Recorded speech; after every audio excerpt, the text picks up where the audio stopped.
You took a lot of photos, did you not, during your investigation of the scene on June 25th, June 29th? I don't know the exact number of photos that I took. Does a lot sound like what you took? I've taken more. Certainly more than what was presented so far yesterday? I've taken more in other cases. Ms. Fleek, I'm not trying to trick you. Did you take more photos than were shown yesterday to the jury? Yes. Okay. All right.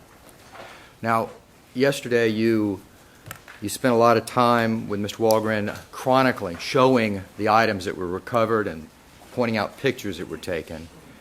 But I want to talk about your role in this investigation, okay? When you were called out on June 25th, 2009, you were called out as the investigator, the coroner's investigator in this case. Is that right? Yes. You have been a coroner's investigator for, you said, 8 years. Yes. And by that time, you had been at least 6, 7 years. You'd been a coroner investigator. Is that right? Yes. And you understand the importance of your job. Yes. You, I believe, what you said yesterday was that you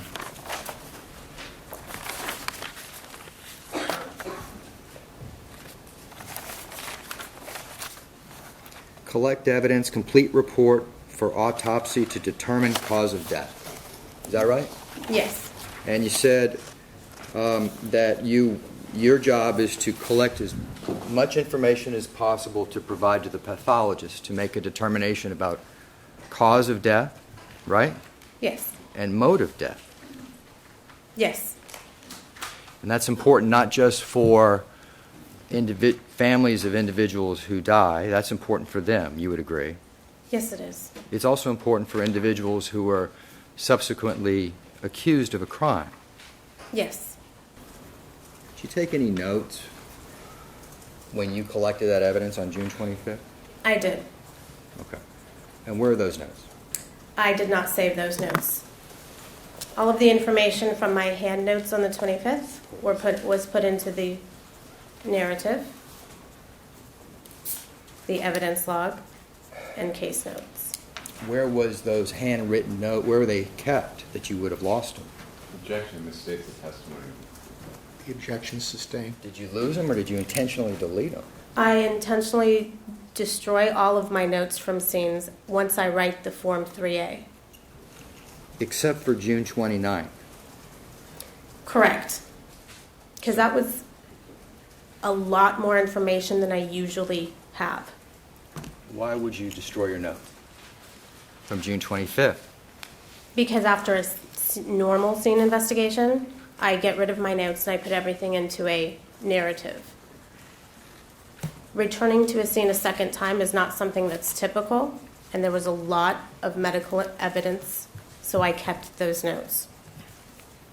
But the scene notes that reflected the evidence that was there on the day that Michael Jackson died, you destroyed. Right, I do that in all my cases.